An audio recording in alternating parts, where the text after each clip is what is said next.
Bismillahirrahmanirrahim. Have a nice day, students. Hope you are all fine. This is the next lecture, which is, you can say that, the second part of the previous lecture about the relative clause. As we had already discussed that what is the relative clause, how many types the relative clause have, and what is the function of relative clause in the sentence, and how it used as a pronoun and adverbs in the sentence. In this lecture we will discuss that how they work, and especially it helps us to decide when you use that or which as a relative clause. So we will start with the definition of the relative clause, as we are already familiar with it. Okay, a relative clause is one kind of the dependent clause. Student, it is a key point that it is a dependent clause. Dependent means that it depends upon the subject. It can't stand alone. It has a subject and a verb but can't stand alone in a sentence. No doubt it have a subject and it also has a verb, but it is a dependent clause. ये हमेशा sentence के साथ आता है. इसको अगर हम अलहदा से हम इस relative clause को हम बोलेंगे तो it can't give the proper meaning, right? It is sometimes called an adjective clause, as we had previously discussed this, that it is an adjective clause because it functions like an adjective. It gives more information about the noun. जैसे हमने बात की कि noun होता है and it modifies or it refers to the noun.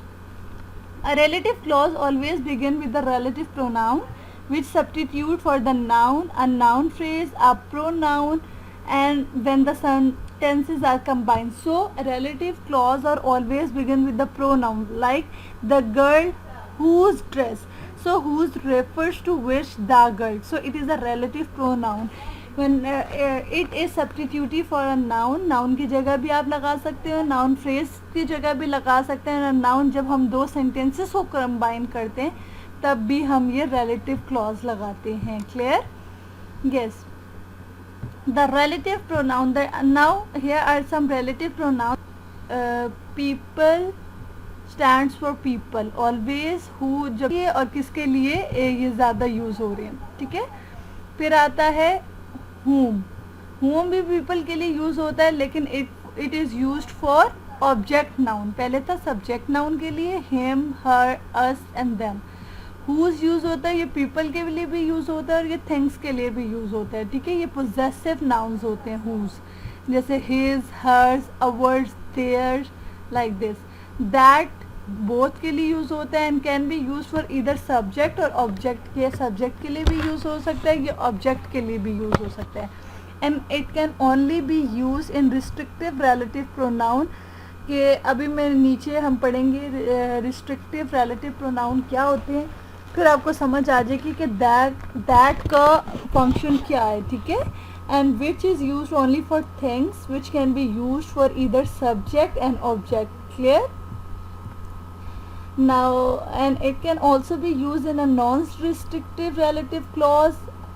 It can also be used in a restrictive relative clause, though some people don't like this use. So जो which है वो दोनों में यूज़ होता है, एक restrictive relative clause में भी और एक non-restrictive relative clause में भी. अब वो हम पढ़ेंगे वो होता है क्या. ठीक है. Yes, relative pronoun as a subject कैसे यूज़ होता है. I like the person was nice to me. So these are used as a pronoun, or as a these relative pronoun are used as a subject. I like the person who was nice. So who is used here for a subject, the person. I hate the dog that bite me. So that is used for to refer the dog. So it is used as a subject. Clear?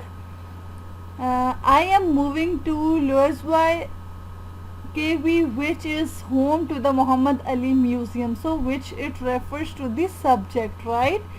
And now there are few examples of the object, like I like the bike that my father gave me. So the bike is an object and that refers to that bike, so it is used as a object. Now comes that what are the restrictive relative clause. It is the new one concept for you according to the relative clauses. So इसको ध्यान से सुनिएगा. सही है. What is the restrictive relative clause? A restrictive relative clause give information that defines the noun, information that are necessary for complete identification of the noun. Yes, restrictive और जो मैंने आपको डिफाइनिंग पढ़ाया था, it is somewhat same you can say, but ये new word है, ठीक है, न्यू कंसेप्ट है कि पेपर में अगर आ गया that what are the restrictive relative pronoun, so it is the same as the defining relative pronoun which we had discussed in the previous lecture. Yes, जिसने हमें बताया था कोई ऐसी नेसेसरी इंफॉर्मेशन मिलती है जो हमारा मीनिंग्स को कंप्लीट करती है, ठीक है, and it is the important information for us to complete our sentence and to convey the proper meaning, right.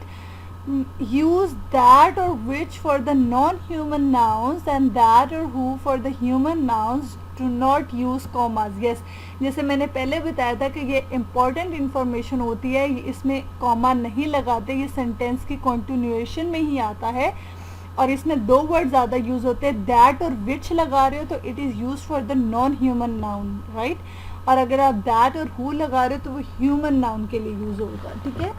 I like the painting. Which paintings? We can't clearly identify them without the relative clause. कि हम बता नहीं सकते I like the what. So which painting? हम अगर relative clause इधर नहीं होगा, information हमें proper नहीं मिलेगी, so we can't explain our meaning. So it is known as the restrictive relative pronoun. जब तक हमें पता नहीं चलेगी कौन सी painting, I like the painting. Paintings बहुत ज़्यादा होती हैं. Which painting is there, so it is the restrictive relative pronoun. The painting hang in a SASP North lobby. So this is the restrictive relative clause that gives the necessary information for complete the identification of the noun. Clear? Yes, I like the painting that hangs. So that refers to the painting that hang in the North lobby. Or you can say that I like the painting which hang in the north lobby. Again, this is acceptable, but sometime object to using which is the restrictive relative clause that is preferred. हम which भी लगा सकते हैं, ठीक है, as an object को बताने के लिए कि जो, क्योंकि हमारा जो hang in the north lobby है ये एज एन ऑब्जेक्ट यूज़ हुआ है और ऑब्जेक्ट के साथ हम विच लगाते हैं, लेकिन ये दोनों सही है. लेकिन अगर इन दोनों में प्रेफर किया जाए तो आप दैट का यूज़ करो, ठीक है, that is prefer for you. So student who study hard will do well in the class. Only this group of student will do well, ये मतलब है, ठीक है, who study hard. Now the student whose grades are low can drop one test score. So only whose grades are low, जो only this group can't drop a test score. So ऐसी कोई clause जिससे हमें proper meaning convey हो जाए कि हाँ ये वाला स्पेसिफिक ग्रुप, ये इंफॉर्मेशन हमारे लिए इम्पोर्टेंट है, so it is included in the restrictive relative clause. When the noun is the object of the preposition, both the noun and the preposition move together to the front of the relative clause. In less formal English, it's common to move only the pronoun to the front of the clause. Yes, क्या होता है बेटा कि अगर कहीं पे भी हमारा जो नाउन है वो एज एन ऑब्जेक्ट यूज़ हो रहा है और किसी preposition के साथ आ रहा है, ठीक है, फॉर एग्जाम्पल विद हुम है, जैसे हुम मीन ये ऑब्जेक्ट है हुम और विद है हमारी प्रेपोजिशन है, ठीक है, तो ये दोनों चीज़ें क्या हो गए, both will move in the front of the, यानी कि रिलेटिव क्लॉज जहाँ से हमारा शुरू हो रहा है तो दोनों उसके पहले वर्ड्स प्रेपोजिशन और वो नाउन हो गए, ठीक है, जो एज अ ऑब्जेक्ट यूज़ हो रहा है. लेकिन अगर हम फॉर्मल इंग्लिश में जो हम यूज़ करते हैं ना, उधर मोस्टली प्रोनाउंस यूज़ होते हैं, हमेशा क्लॉज के फ्रंट पे जो आता है वो प्रोनाउन यूज़ होते हैं. तो कोई ऐसा केस आ जाता है जिसमें आपका नाउन यूज़ हो रहा है एज एन ऑब्जेक्ट और उसके साथ प्रेपोजिशन आ गई, तो आपका रिलेटिव क्लॉज जहाँ से स्टार्ट होगा उसके पहले आप ये चीज़ें लगाओगे, ठीक है. आई स्टैंड और talking with a person last night, I hope to hear from her. So हम इसको कैसे करेंगे, I hope I hear from the person which with whom I spend the or. So with whom, ये हमारा I spend और stalking last night, ये हमारे पास क्या है, हमारा रिलेटिव क्लॉज है। तो रिलेटिव क्लॉज स्टार्ट किससे होगा, preposition with the noun as an object. whom refer कर रहे हैं हमारे पर्सन को, ठीक है। So it comes in front of the relative clause, ये सारी रिलेटिव क्लॉज बनी है तो उसके फ्रंट पे प्रेपोजिशन और ये रिलेटिव क्लॉज हमारा नाउन लग गया, ठीक है। And is the more formal English, लेकिन अगर हम दूसरी तरह करते हैं तो इसमें हम सेपरेट भी कर सकते हैं, लेकिन ये लेस फॉर्मल है, ये कैजुअल हम यूज़ कर सकते हैं, लेकिन ये इसे हम इनफॉर्मली यूज़ कर सकते, इसे फॉर्मल में नहीं यूज़ कर सकते, ठीक है। I hope to hear from the person whom I spent hours talking with last night, ठीक है। ये भी करेक्ट है लेकिन it is less formal. So it is all about the restrictive relative clause. Now comes the non-restrictive relative clause. That what is the non-restrictive relative clause? As it is same with the non-defining, जो मैंने previous lecture में आपको बताया कि non-defining होता है कि जिसमें कोई इंटरेस्टिंग इंफॉर्मेशन होती है, मतलब कि एक्स्ट्रा इंफॉर्मेशन होती है। अगर वो इंफॉर्मेशन ना भी हो तब भी आपका मीनिंग प्रॉपर कन्वे हो जाता है, right. So this type of relative clause merely provide the extra information. The information may be quite interesting and important to the larger conversation, but it is not essential for precise identification of the noun, ठीक है। Information extra होती है, may be interesting हो, लेकिन large conversation जहाँ पे करनी हो वहाँ पे ये एक्स्ट्रा इंफॉर्मेशन आपको बेनिफिट करेगी। लेकिन जहाँ पे आपने टू द पॉइंट आंसर करना हो और जहाँ पे आपने प्रिसाइज नाउन के बारे में मॉडिफाई करना हो तो वहाँ पे ये extra information it's not necessary. That can not be use as a relative pronoun in the non restrictive. So इस वाले रिलेटिव क्लॉज की मतलब टाइप में हम दैट का वर्ड नहीं यूज़ कर सकते एज अ प्रोनाउन, ठीक है। Commas are always used at the beginning and end of the this type of, जैसे मैंने बताया कि जो रिस्ट्रिक्टिव थी वो द कॉन्टिन्यूशन ऑफ सेंटेंस में थी, लेकिन इस वाले में नॉन रिस्ट्रिक्टिव में आप कॉमाज लगाओगे क्योंकि इसे सेंटेंस से आपने सेपरेट करना है कि अगर ये सेंटेंस से ये पार्ट हिल भी जाए या हट भी जाए तो हमारा सेंटेंस प्रॉपर मीनिंग कन्वे करता हो, right. A non restrictive relative clause can modify a single noun, a noun phrase और एंटायर प्रेपोजिशन। तो ये किस किस को मॉडिफाई करता है, कोई भी नाउन हो एज अ ऑब्जेक्ट आ जाए या एज अ सब्जेक्ट आ जाए या कोई नाउन फ्रेज हो, ठीक है, या कोई प्रपोजिशन हो या कुछ भी हो सेंटेंस फ्रेज में तो उसको मॉडिफाई करते। My mother is thinking of opening a restaurant, my mother is an excellent cook. Then how we modify it, my mother is already clearly defined noun है, ठीक है। इसको और फर्दर इसको जैसे फर्दर कहते हैं ना कि इसको डिफाइन करने की ज़रूरत नहीं है। So the second sentence become a non restrictive clause set off by commas on both side.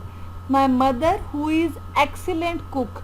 So mother से पता चल गया कि मदर होती ही एक्सीलेंट कुक है। सो ये एक्स्ट्रा इन्फॉर्मेशन ना भी होती तो इसका मतलब है माई mother is thinking of opening a restaurant, जब वो रेस्टोरेंट ओपन करने लगी हैं तो इसका मतलब है she is a good excellent cook, right. So ये वाला जो सेंटेंस है ये हमारा नॉन रिस्ट्रिक्टिव क्लॉज है और ये इसको अगर हटा भी दो तो it give the proper meaning. I am planning to grow roses, I find roses quite beautiful. So I am planning to grow roses which I find beautiful. Roses beautiful होते हैं तो ये एक्स्ट्रा इंफॉर्मेशन है that I find quite beautiful, right.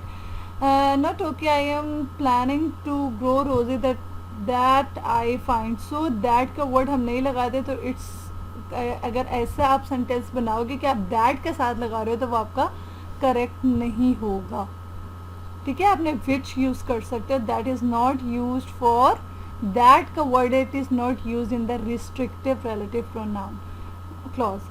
Driving across the country with the 3 small children is going to be stressful. So I am driving across the country with 3 small children which is going to be stressful.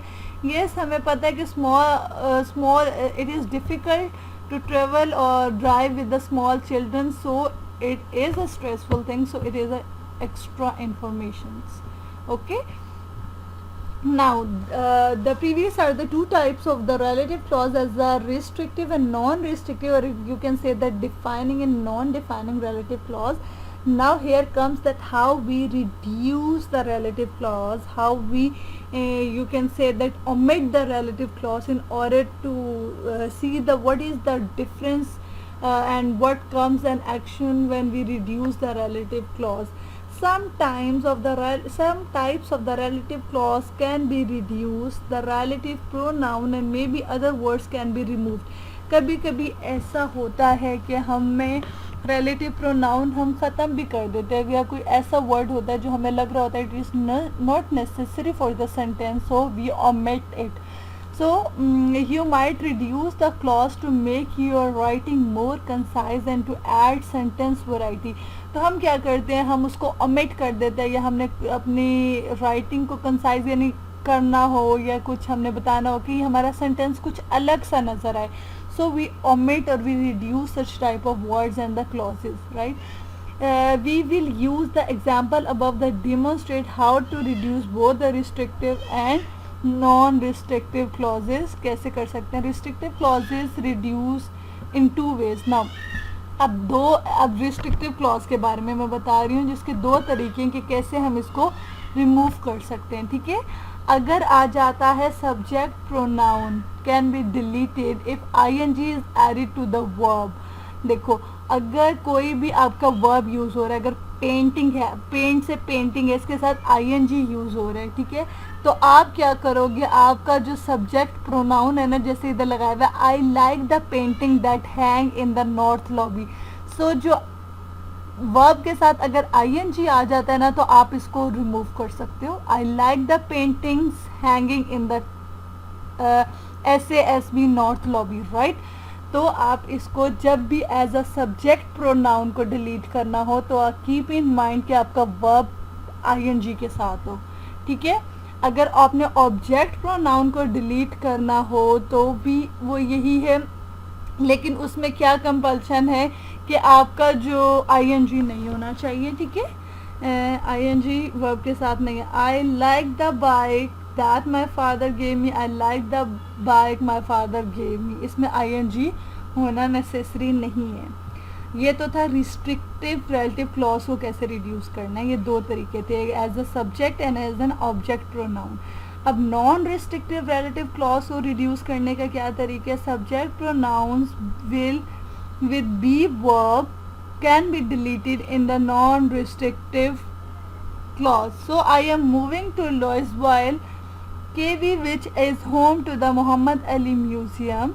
So I am moving to Louisville, KB, home to the Muhammad Ali Museum. So if your verb is used as a be verb, like you are using the continuous form, continuous tense is there, that I am moving to. So in such type of verbs we can delete the non-restrictive clause. We delete this which, right?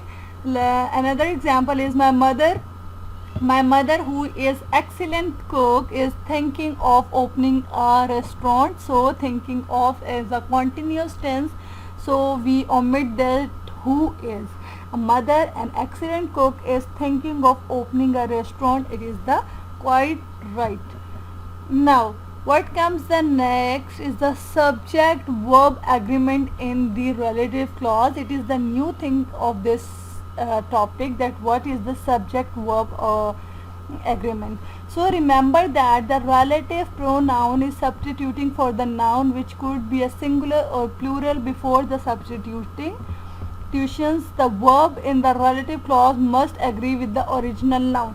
हमेशा याद रखिएगा, जो भी हम relative pronoun use करते हैं वो किसकी जगह पे, किसकी रिप्लेसमेंट में हम रखते हैं, किसी भी नाउन की रिप्लेसमेंट में रखते हैं, और वो नाउन या तो सिंगुलर हो सकता है या प्लूरल हो सकता है. ठीक है, और जो हमेशा जो वर्ब यूज़ होती है ना, वो हमेशा हम कहते हैं कि agree with the original noun के ओरिजिनल नाउन से वो सही प्रॉपर तौर पे मॉडिफाई कर रही हो, प्रॉपर तौर पे लिंक कर रही हो, ठीक है। एग्जाम्पल देखिए फिर आपको समझ आएगी। People are lucky, people win the lottery, people who win the lottery are lucky. So it means that only those people who have a luck who wins the lottery, right? So it is the plural verb, like the people mean that there are many people. सही है। तो हम ऐसे subject verb agreement ऐसे करते हैं कि हमारा सब्जेक्ट क्या है, हमारा पीपल है, और हमेशा उसको हमने जो हु हमने एज अ प्रोनाउन यूज़ किया है वो किसको रेफ़र करिए, पीपल को, यानी कि प्रॉपर नाउन को करिए। और पीपल वही जीतते हैं, यानी कि हमारी जो वर्ब विन जो वर्ब है वो भी रेफ़र हमारे पीपल को ही करिए। तो मतलब it is an agreement between the subject and verb. जो हमारा सब्जेक्ट है वो वर्ब को मॉडिफाई कर रहे हैं, न वर्ब मॉडिफाई कर रही है हमारे सब्जेक्ट को। So both agrees with each other. और जो हु यूज़ हो रहा है वो एज अ प्रोनाउन यूज़ हो रहा है, right. A person is lucky she wins the lottery every year. A person who wins the lottery every year is lucky. So it is for the singular one. ऊपर people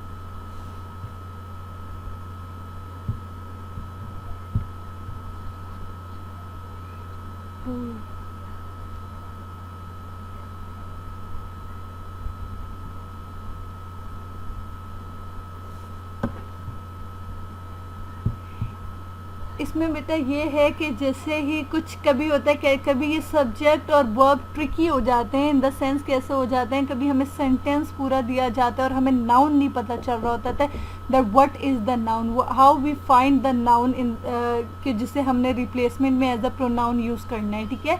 अब जैसे एक example है, hopelessness is a problem, the problem needs to be addressed. So in this we are confuse that which is the noun, which noun who can be substituted by the pronoun. So hopelessness is a problem that needs to be addressed. So the problem that needs to be addressed is the hopelessness. So it is you can say that it is the directly proportion that need which problem need which homelessness, right?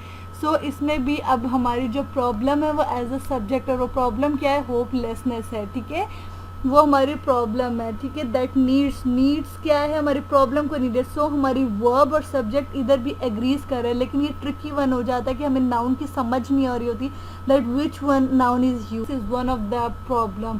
Hopelessness is one of the problem that needs to be address. So ये plural form में आ जाती है, clear.